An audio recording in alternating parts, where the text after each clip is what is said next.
다음 시간은 패널 디스커션 세션인데요. 바로 시작할 때는 여러분들 자리를 뜨지 않으셔도 좋겠고요. 그 다음에 질문은 되도록 짧게 질문만 해주시면 감사하겠습니다. 그리고 패널 디스커션이 되게 재밌으니까요. 여러분들 자리를 꼭 지켜주시기 바랍니다. 그리고 사회자로 디사이퍼 연구원인 김민석 님이 수고해 주시겠습니다.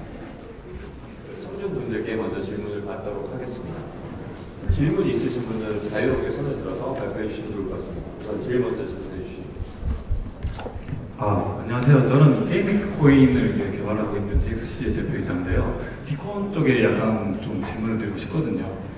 이게 이제 업계 쪽에 있다 보면 사실 아까 토큰 이코노미가 저도 엔지니어다 보니까 굉장히 설계하기가 힘들어요. 근데 투자가분들이 볼 때 토큰 이코노미를 어떻게 보면 다들 쉬쉬하지만 성공한 토큰 이코노미의 키팩터는 이거 정말 저렴한 표현인데 토큰 가치의 떡상이다 라고 얘기를 하세요.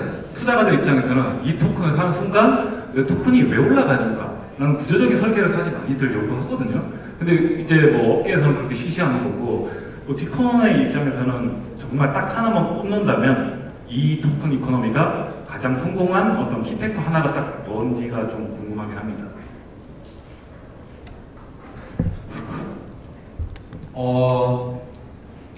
그게 없는 것 같습니다. 그러니까 오브젝티브가 결국에는 다 다르기 때문에 아까 말씀드린 것처럼 저도 그런 얘기를 많이 듣는데요. 그러니까 이렇게 가면 토큰같이 잘 오르지 않냐.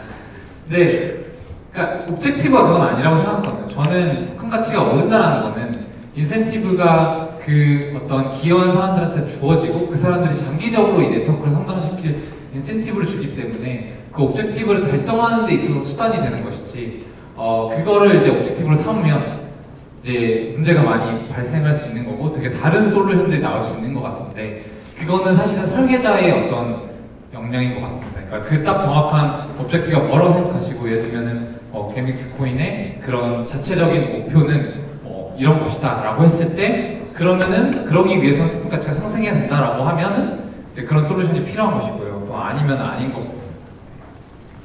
다음 질문, 김재훈. 저 르소경 교수님께 질문드리고 싶은데요.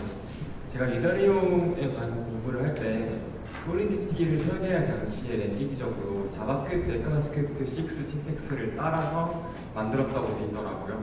교수님께서 원래 자바스크립트 스태틱 랭귀지 만드셨잖아요. 솔리디티를 만드실 때 자바스크립트가 정말로 좀 비슷한지 그리고 기존에 만드셨던 거를 쓰셔서 만드셨는지 그런 것도 좀 궁금합니다. 그러니까 솔리디티 파서 만들게요, 그죠? 네, 파서. 네, 파서 만들 때 자바스크립트 그대로 쓰지 않았고요. 보통 파서는 문법이 있으면 거기에 맞는 액션을 해서 AST 만드는 거거든요. 근데 문법을 그냥 솔리디티 문서에 보면 딱 문법이 나와요. 그걸 가져와서 그냥 뚝 만들고 잘하겠다. 하루 만에 만들기 때문에 굳이 가져와서 바꾸지 않아도 됩니다.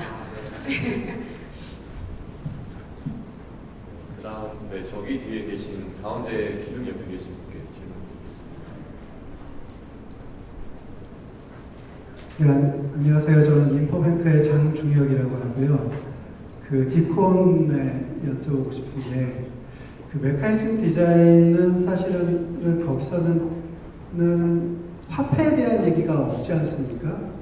근데 사실 토큰 이코노미, 토큰 모델을 설계한다라고 하는 거는 화폐가 얼마나 발행되고 또 그 화폐의 가치가 내재 가치가 어떻게 형성돼야 되고 이런 문제들을 따로 안고 있는데 이 메커니즘 디자인과 이코노미 안에서 발행되는 화폐의 내재 가치 메커니즘이 어떻게 연결돼야 될 거라고 생각하시는지 좀 듣고 싶습니다. 네, 굉장히 어려운 질문인데요. 맞습니다. 사실 메커니즘 디자인 공부를 하면서 기본적으로 제가 말씀을 드리긴 했지만 메커니즘 디자인과 블록체인 설계의 기본 가정들이 굉장히 다릅니다. 그러니까 이거는 기존에 화폐 가치가 바뀐다 이런 사실 경제학자들 그런 걸 생각조차 해본 적 없는 가정이고 오히려 보팅이나 옵션이라던가 되게 다른 환경에서 어떤 메커니즘을 잘 설계할 수 있을까에 대한 연구가 많이 있었기 때문에 사실은 블록체인의 어떤 특수한 환경들 이런 거에 맞는 조건들은 사실 저도 굉장히 이게 좀 다른 점이 있다라고 생각을 했었고 그래서 메커니즘 디자인의 언어와 프레임워크가 어떻게 보면 조금이나마 이론적 방법론을 제공해줄 수 있는 점에서는 저는 굉장히 좋다고 생각하는데 거기에서 메커니즘 디자인에서 좋았던 메커니즘이라고 해서 말씀하신 것처럼 화폐의 가치나 이런 것들을 충분히 고려해야 되는 어떤 블록체인에서 온전히 옮겨오기는 좀 힘들다고 생각이 됩니다. 그리고 아까 말씀드린 그 화폐 가치를 어떻게 고려하느냐 하는 것도 사실은 저는 화폐 가치 자체가 어떤 투자자들이나 외부의 자금 흐름에 있어서 움직이는 것 자체는 설계를 할 때 고려하기가 굉장히 어렵다고 생각을 하고 일단 가치 시스템을 생각하고 먼저 설계를 한 다음에 그것이 안정적으로 돌아가는 걸 보는 게 먼저 선행이 되는 것 같습니다. 그래서 그 부분 같은 경우에는 일단은 좀 컨스턴트하다 이렇게 그냥 생각을 하고 하는 게 이제 어떻게 보면 좀 한계라고 할 수 있는 것 같고 만약에 근데 그런 것까지 외부적인 어떤 상호작용까지 다 할 수 있다면 사실은 뭐 그런 것들을 진작에 그 거시경제학자들이나 뭐 한국은행에서 이미 경제 예측 모형을 만들어서 다 정확하게 맞췄겠죠. 근데 제가 생각하는 거는 결국에는 한국은행이나 뭐 대한민국 정부가 경제 성장률 예측을 항상 틀려도 그 모형을 만들고 발전시키는 이유는 그걸 가지고 어떤 좋은 의사결정의 기준을 삼기 위해서 그게 정확하게 실제를 똑같이 따라할 수 있다라고 생각하는 건 아니라고 생각합니다. 그래서 제가 발표했던 메커니즘 디자인도 조금이나마 정말로 이론적 배경이 굉장히 없는 이런 테크니컬을 설계해서 조금이나마 레퍼런스가 될 수 있었으면 하는 바람입니다. 답변 감사합니다.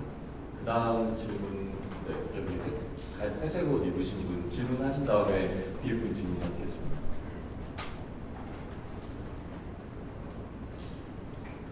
네, 안녕하세요. 저는 그 제이슨께 질문 드리고 싶은데요. 그 델리게이트 콜을 잘 쓰면 남이 쓴 스마트 컨트랙트를 잘 훔칠 수 있을 것 같아요. 어떻게 보면.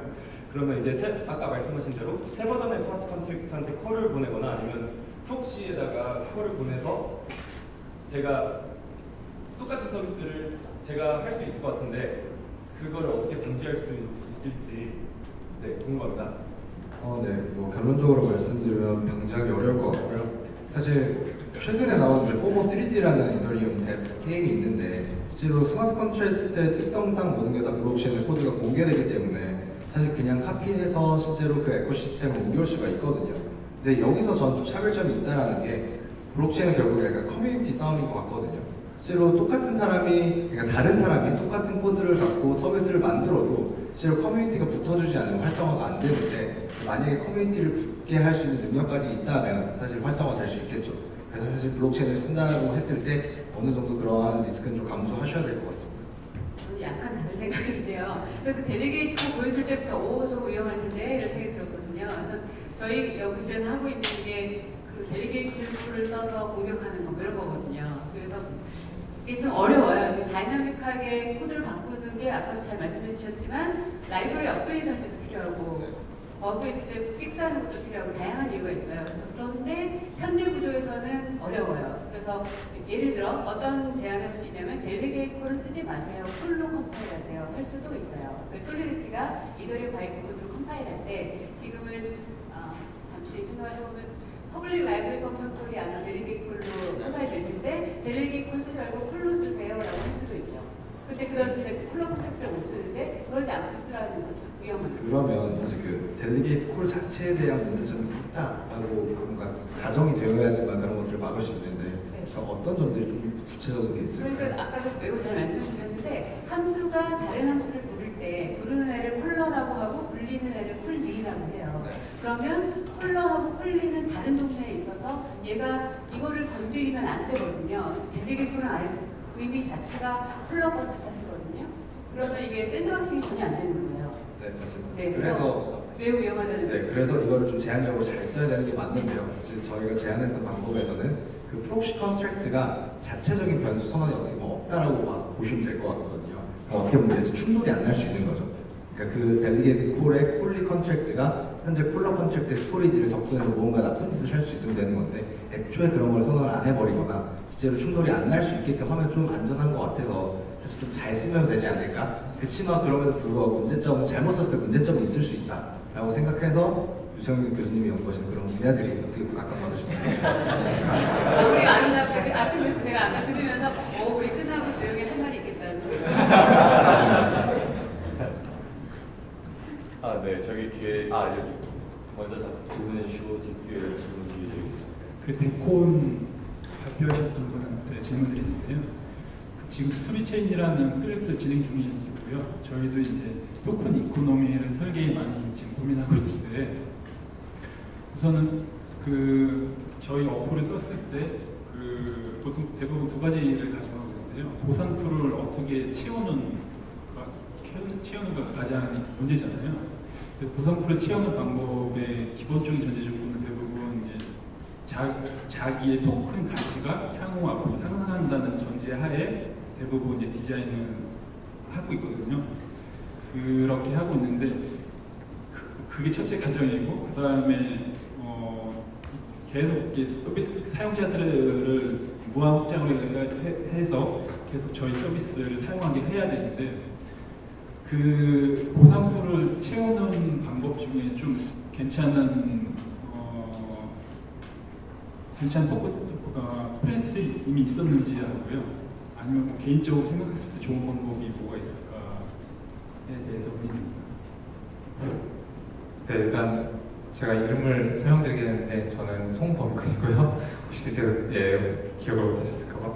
그 보상표를 채우는 거라고 하셨는데 결국에 이제 토큰의 수요를 말씀을 하시는 거예요. 사용자들이 지불을 해서 어딘가 풀에 적립이 되고 그 풀에서 기여한 사람들한테 준다 이런 개념이신 것 같은데, 기본적으로 먼저 가정을 했다고 하신 부분, 그러니까 앞으로 토큰 가치가 상승할 것이다라고 가정했다고 하신 부분은 결과이지 가정이 아닌 것 같습니다. 그러니까 메커니즘을 잘 설계해서 결과적으로 그렇게 되도록 만들어서 워킹하는 것이지, 그렇기 때문에 사용자들이 이렇게 행동할 것이다, 이게 상당히 위험한 과정이거든요. 그래서 많이 이제 얘기를 하다 보면은 보통 프로젝트들이 가장 강조하는 부분이 우리는 이걸 하면은 보상을 토큰으로 이렇게 많이 줘. 근데 결국에는 그 보상의 가치가 어디서 오냐가 사실 더 중요하거든요.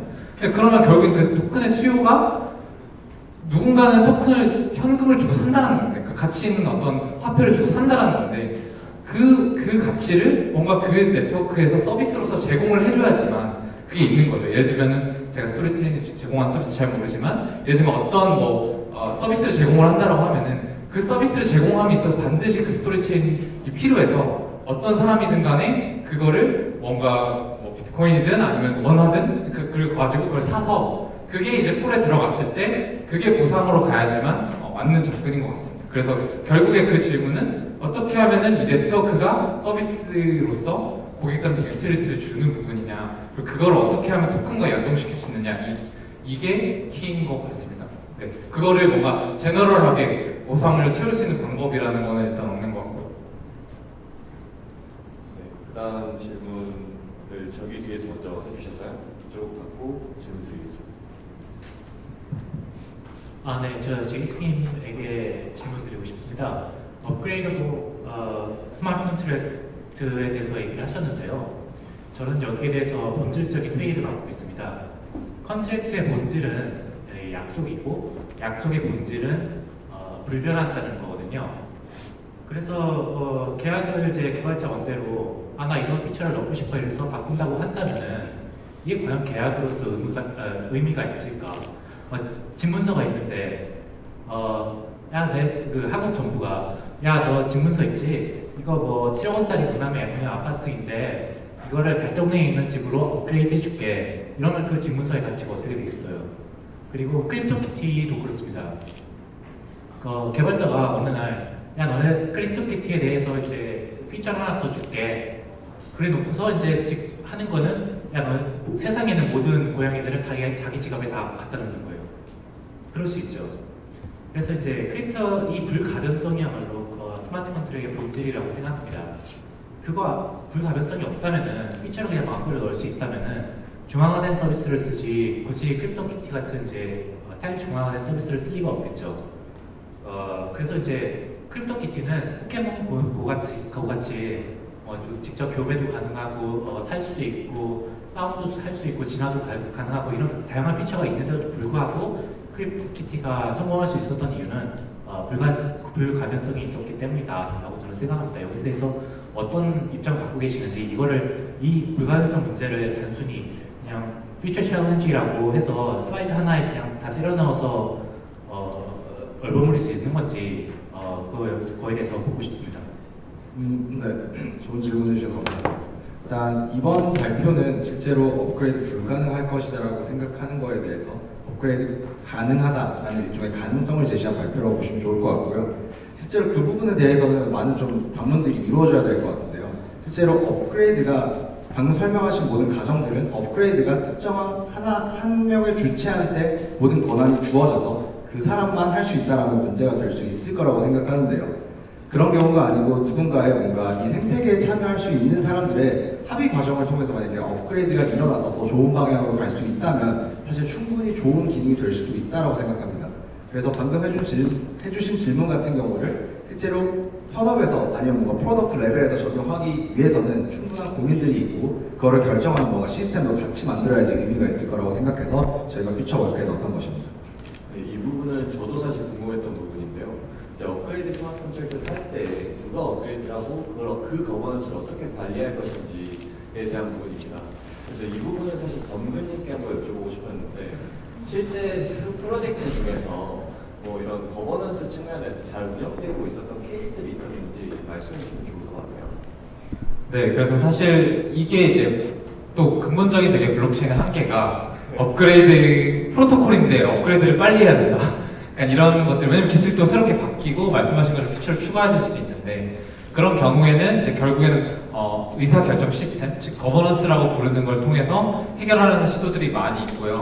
그래서 근데 여태까지 일단 성공한 사례라고 보기는 좀 어려울 것 같고 그러나 어떤 그 권한을 가지는 것을 결국에는 모든 사람들이 사실 개발 업데이트의 권한을 가지는 거는 불가능하다라고 저는 생각을 하고 있어요. 왜냐면 결국 업데이트는 개발자가 해야 되는 거지. 그러니까 근데 거기에 대해서 그런 어떤 커뮤니티의 의견을 수렴할 수 있는 창구가 있다라거나 또는 당장 개발 업데이트가 아니라 뭔가 내부적인 펀딩을 어디에 사용할 것이라든지 이런 것들의 특정한 사안에 한해서 커뮤니티가 결정할 수 있게 하는 여러 가지 시도들이 있거든요.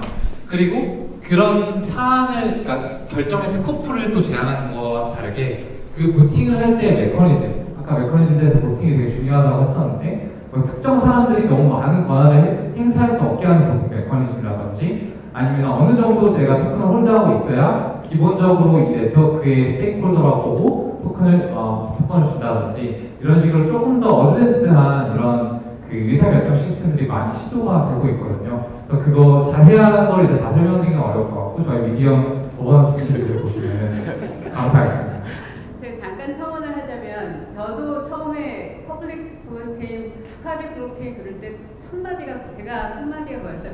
프라이빗 블록체인이 바이 데피니션 블록체인 맞아요? 이거였거든요. 그런데 블록체인 얘기할 때마다 디센트럴라이제이션, 스케일러블리티, 이뮤터블리티 얘기하는데 이 세 가지를 다 만족하는 게 가능한가라던가 뭐 여러 가지 많이 있잖아요. 그래서 응용 분야에 따라 다를 수도 있고 또 아까 화면님 말씀하신 것처럼 큰 비즈니스 엔터프라이즈에서는 퍼블릭하게는 말이 안 되고 등등등 여러 가지 의견이 있어요. 그래서 아까 말씀하신 예에서도 데이터는 이뮤터블하게 두고 기능만 업그레이드 할 수도 있겠죠. 예를 들어 라이브러리 함수를 만들었는데 맥스 세이프라고 보냈는데 세이프하지 않은 거죠. 그럼 고쳐야죠. 뭐 이런 여러 가지 이슈들이 있어서 아직은 이렇게 모든 사람이 동의하는 정의나 의견은 없는 걸로 보이고 각각의 어플리케이션에 맞게 정의가 되지 않을까라는 생각은 드는데 저도 잘 모르겠습니다. 저도 교수님 의견에 적극 공감을 하는데요. 예전에는 이제 탈중앙화가 뭔가 중앙화의 이슈를 다 해결해 줄 것처럼 이야기가 많이 있었는데 정말 본질은 어떤 문제이고 이 문제가 어느 정도의 탈중앙화 그리고 어느 정도의 중앙화를 갖췄을 때 잘 해결될 수 있는지가 더 중요한 이슈인 것 같습니다. 네, 그 다음 질문해 주시면 감사하겠습니다.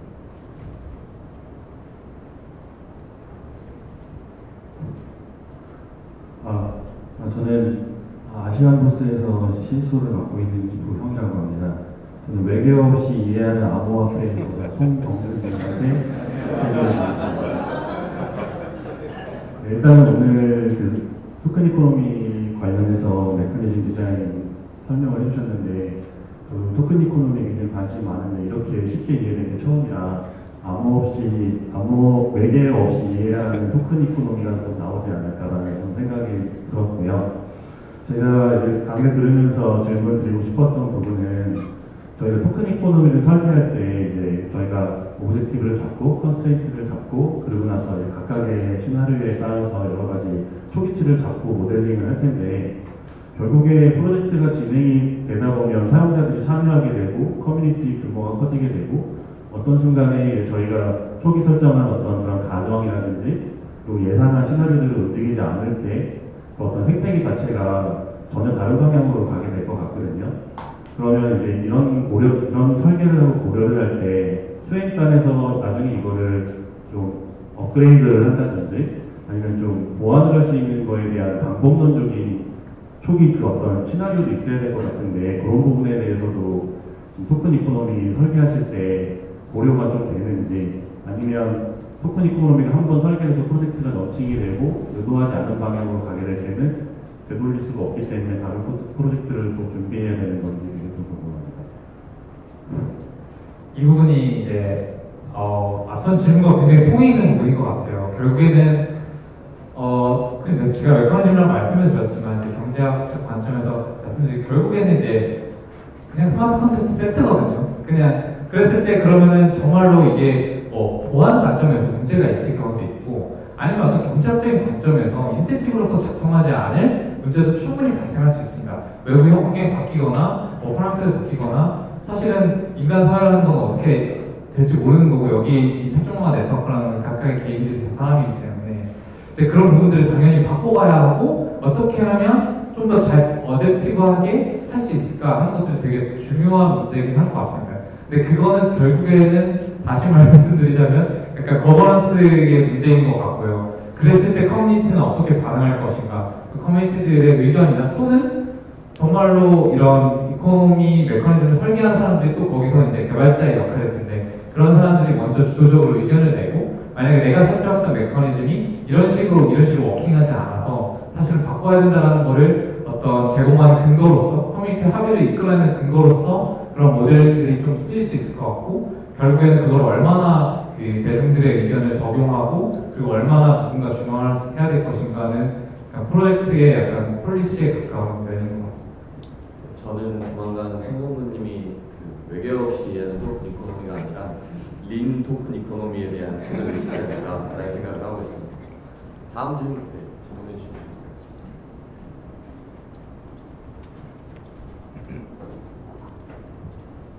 안녕하세요. 저 아웃스테딩 김지훈 기자라고 하고요. 일단 엄청 긴 시간 동안 관람하시느라 저도 고생하고 있고 저도 고생하고 있고 연사분들도 엄청 고생하고 있는데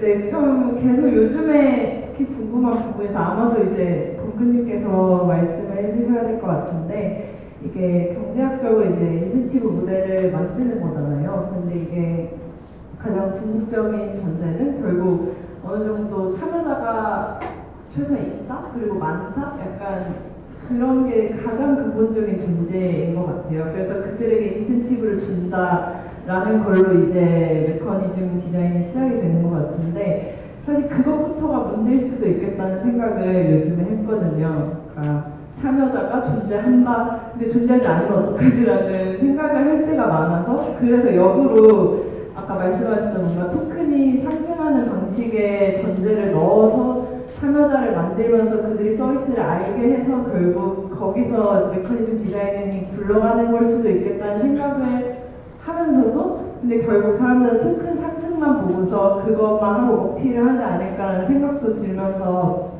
좀 그 메커니즘 디자인이라는 것의 근본적인 전제를 어떻게 만드는지도 혹시 뭐 그런 이코노미 디자인에 들어가는지 뭐 그런 고민에 대해서 어떻게 생각하시는지 네, 들어보고 싶습니다.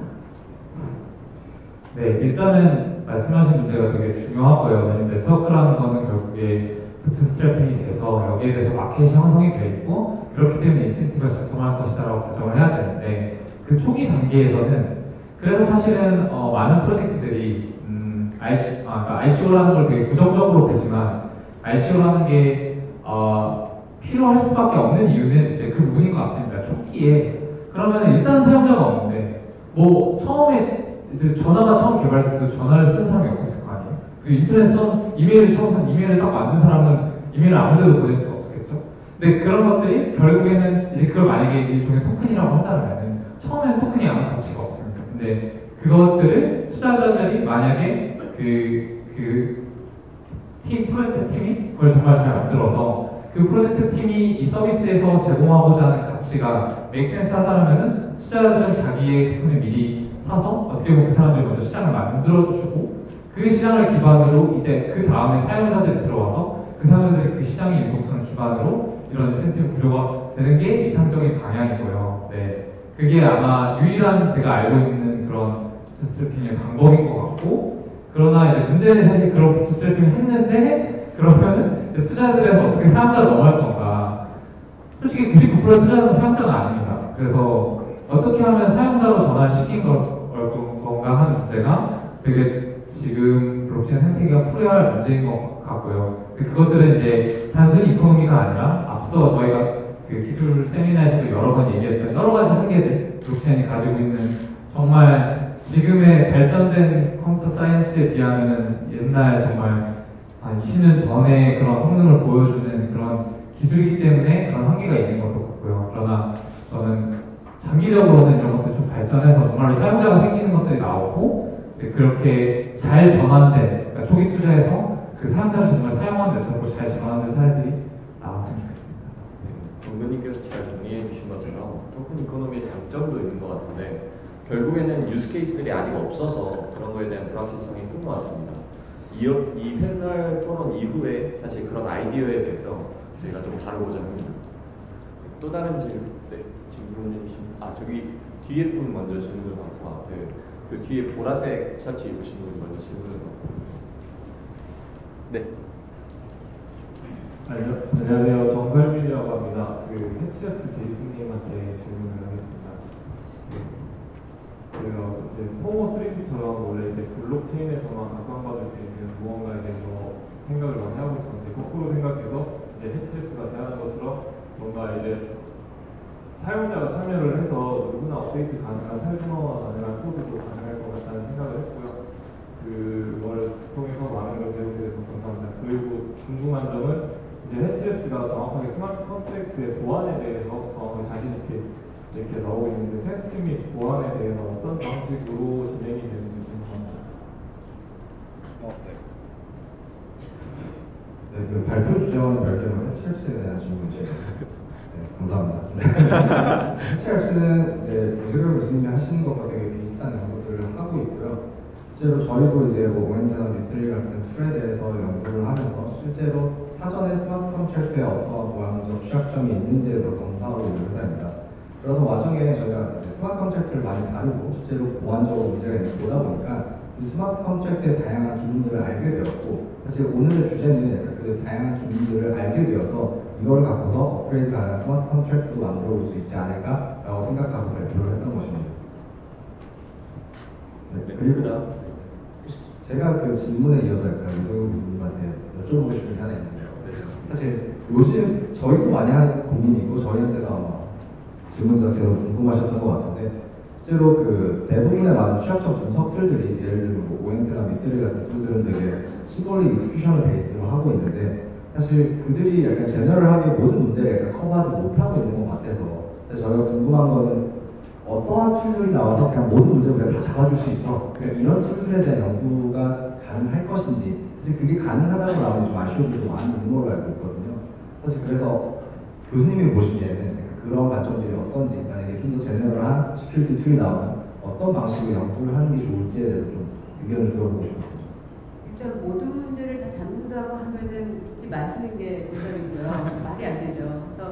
그래서 저는 업그레이더블이 아직도 뜨거운 감정이긴 한데 그래도 있어야 된다고 생각하는 이유가 뭐냐면, 프로그래밍 언어만 연구한 것도 지난 5, 60년간 열심히 했는데, 예를 들어 가장 유명한 분 중에 한 분이 가이 스틸이 1998년에 키노트 톡을 하셨어요. 어떤 옵슬라라는 유명한 학회에서. 제목이 Growing a Language예요. 언어는 성장해야 된다.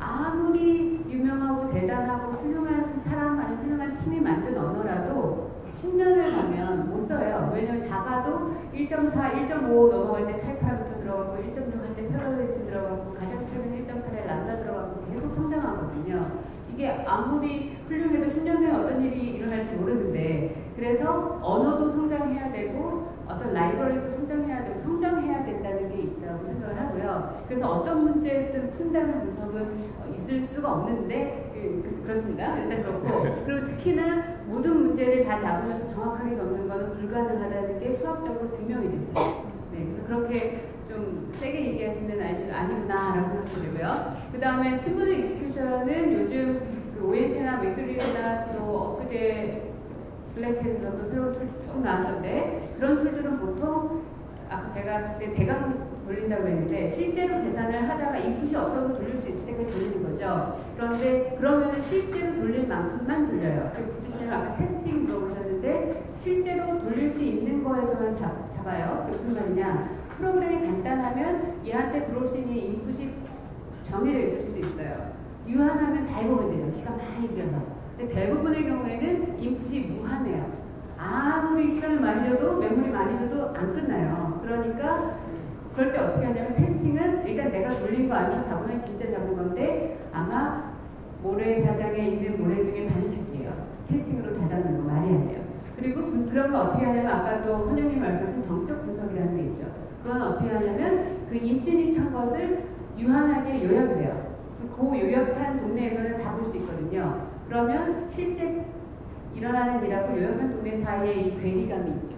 그 사이에 그 밸런스를 맞추고 트레이드오프를 찾고 하는 게 분석 기법이에요. 그래서 도메인마다 문제마다 분석할 수 있는 성질이 정해져 있고, 이 성질은 심플 익스큐션이 잘하고, 이 성질은 정적 분석이 잘하고, 이 성질은 누가 잘하고, 그리고 그냥 제일 유명하게 다오 핵도 그렇고 리엔트런스 프로블럼이에요. 제가 보여드렸던 논문들이 다 리엔트런스 프로블럼을 풀었대요. 그런데 그 논문 한 서너 개가 정의하는 리엔트런스 프로블럼이 다 달라요. 그래서 다오가 그 핵이 가능했던 이유는 이것 때문이야. 우린 이걸 이렇게 잡아. 우린 이렇게 잡아. 근데 문제가 다 다른데? 그게 어떻게 리엔트런스 프로블럼이야? 이렇게 되는 거죠. 그래서 자기들이 특히 뭐 요즘 나오는 논문들 다 보면 이거를 잡아요. 또 시큐리티 감사하는 회사들, 뭐 유명한 회사들 많아요. 다 이거 패턴을 잡아요 하거든요. 매우 쉬운 거예요. 근데 좀 제너럴하게 하려면 실제로 솔리드가 어떻게 돌아가고, 아까 말씀 잘해주신 것처럼 스토리지가 어떻게 있고 얼마나 의미가 상당한가 뭐 이런 걸 잘 보셔야 다양한 일이 가능하구나 볼 수 있지. 지금까지 나온 것들 보통 다오나 뭐 쭉 잘 알려진 애들은 우리는 이렇게 잡아요. 뭐 그게 없어요. 중요한 것 같은데, 그래서 앞으로 가려면 이더리움 바이트는 이렇게 돌아가고 솔레트는 이렇게 돌아가니까 이렇게 잡아야 해요가 나와야 될 거고요. 두 번째는 이런 일이 발생하지 않는 시스템을 만들어야죠. 아까 말씀드린 것도 한 가지 방법인데, 제가 또 약간 나중에 따로 얘기하는 게 알 것 같은 이슈는 뭐냐면, 그 아토믹하게 가면 항상 성능 문제가 들어가요. 이게 데이터베이스에서 트랜잭션이고 하드웨어에서 아토믹 블럭이 들어가면 바로 나오는 문제거든요. 소프트웨어 트랜잭션을 메모리 이런 것들에서 그 성능 문제를 어떻게 해결할 것인가 등등의 이해가 있습니다. 감사합니다. 너무 좋은 이야기들이 많이 있어서 이 시간이 안 끝났어요. 근데 제 시간이 마지막 질문 하나 받겠습니다. 가장 먼저 손을 들어주신 분과 그리고 뒤편에서 질문 하나 받아야 돼서 이 질문과 저 질문을 받고 마무리하겠습니다. 먼저 질문 주시죠. 교수님 말씀과 연장하는 건데요. 만약에 교수님께서 그 스마트 컨트랙트를 짜신다면 어떤 언어로 써서 짜실까요? 매우 좋은 질문이시네요. 그래서 요즘 그래서 제가 그 이야기를 못 드렸는데, 이더리움이 제일 많이 쓰이죠. 90몇 프로라고 들었던 것 같은데, 그리고 이더리움은 바이코드고, 보통 개발자님들이 바이코드 레벨에서 안 하죠.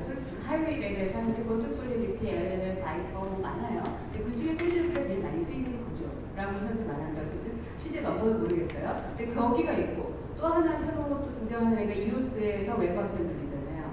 근데 또 그 얘기를 듣고 어떤 분이 오셔서 웹어셈블리가 대세요. 솔리디티보다 훨씬 좋대요.